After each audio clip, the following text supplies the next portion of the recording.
ওং নমঃ ভগবতে বাসুদেবায়। শ্রীমদ্ ভগবদ গীতা পঞ্চম অধ্যায় কর্মসন্ন্যাস যোগ। হরে কৃষ্ণ। আজ আমরা কর্মসন্ন্যাস যোগের সর্বশেষ শ্লোক 29 নম্বর শ্লোকটি শুনব। ভক্তারং যজ্ঞ তপসাং সর্বলোকো মহেশ্বরং সুহৃদং সর্বভূতানাং জ্ঞাত্বা মাং শান্তিমৃচ্ছতি। অনুবাদ: আমাকে সমস্ত যজ্ঞ ও তপস্যার পরম ভোক্তা, সর্বলোকের মহেশ্বর এবং সমস্ত জীবের সুহৃদরূপে জেনে যোগীরা জড় জগতের দুঃখ দুর্দশা থেকে মুক্ত হয়ে শান্তি লাভ করেন। তাৎপর্য: শ্লোক 29 হচ্ছে কর্মসন্ন্যাস যোগের সর্বশেষ শ্লোক। ভগবদ্ গীতার এই শ্লোকে শান্তি লাভের উপায় বলা হয়েছে। ভগবান এখানে নিজে বলেছেন যে কিভাবে যোগী শান্তি লাভ করতে পারবে। ভগবান বলেছেন যে আমাকে সব কিছুর পরম ভোক্তা মনে করতে হবে। মানে যা যজ্ঞ তপস্যা করা হচ্ছে বা মানুষ করছে, সব কিছুই ভগবান কৃষ্ণের জন্যই করা হচ্ছে। আমাকে সর্বলোকের মহেশ্বর ও সকলের সুহৃদ বলে মানতে হবে। তবে সেই মানুষ এই জড় জগতের দুঃখ দুর্দশা থেকে মুক্ত হয়ে শান্তিতে থাকতে পারবেন। আমরা এই জড় জগতে মায়ার দ্বারা আচ্ছন্ন থাকি সব সময়, আবার আমরা তার মধ্যে শান্তি পাওয়ার জন্য উদ্গ্রীব। কিন্তু শান্তি কিভাবে পাবো তা আমরা জানি না।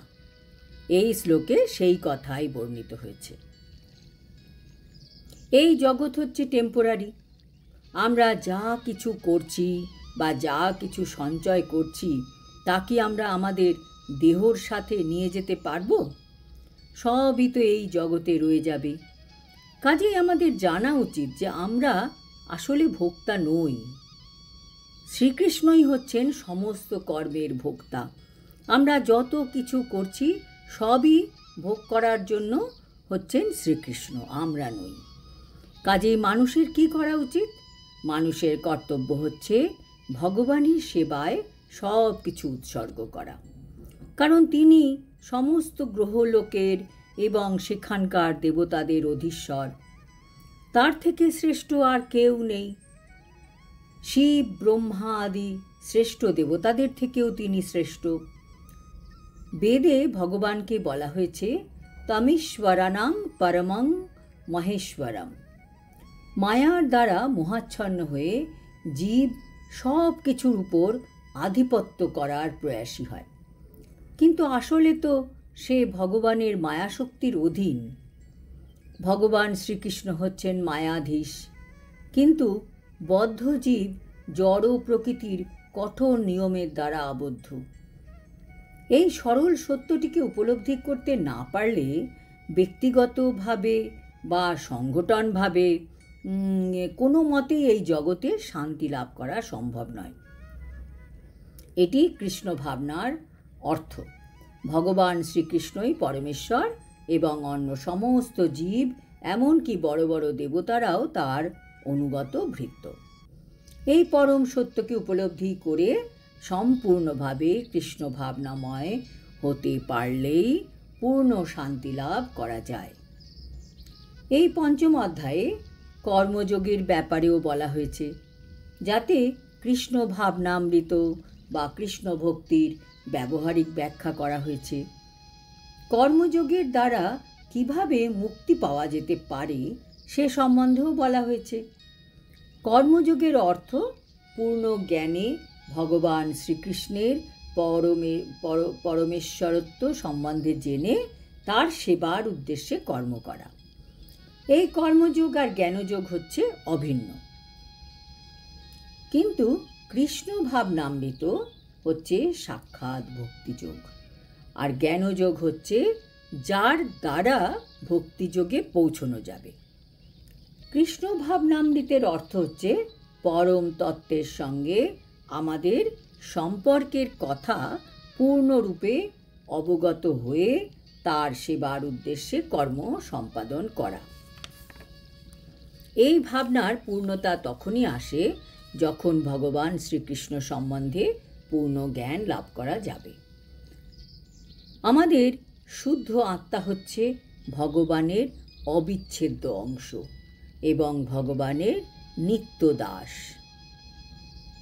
মায়াকে ভোগ করবার বাসনার ফলে সে মায়ার সংসর্গে আসে এবং তার জন্যই তার যত দুঃখ কষ্ট।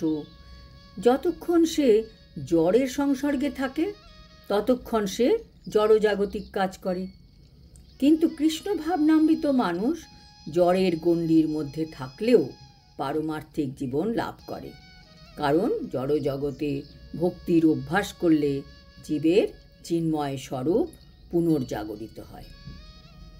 ভক্তিমার্গে যত উন্নত হতে থাকবে তত সে জড় বন্ধন থেকে মুক্তি লাভ করতে পারবে। ভগবান কারোর প্রতি পক্ষপাতিত্ব করেন না। সব কিছু নির্ভর করে কত পরিমাণে জীব ইন্দ্রিয় দমন করতে পারছে, কাম ক্রোধ দমন করতে পারছে এবং কৃষ্ণ ভাবনাময় কর্তব্য পালন করতে পারছে। এইভাবে জীব অপ্রাকৃত স্তরে স্থিত হয়ে ব্রহ্ম নির্বাণও লাভ করতে পারবে।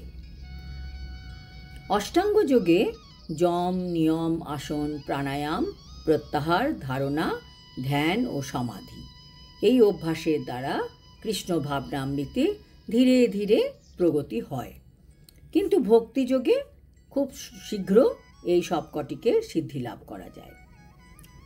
এই ভক্তিযোগী কেবল মানুষকে প্রকৃত শান্তি দিতে পারে। ভক্তিযোগী জীবনের পরম প্রাপ্তি। এইখানে কর্মসন্ন্যাস যোগের সমাপ্তি। ইতি কর্মফল পরিত্যাগের মাধ্যমে লব্ধ আনন্দ বিষয়ক কর্মসন্ন্যাস যোগ নামক শ্রীমদ্ ভগবদ্ গীতার পঞ্চম অধ্যায়ের ভক্তি বেদান্ত তাৎপর্য সমাপ্ত। হরি ওম তৎসৎ। হরে কৃষ্ণ।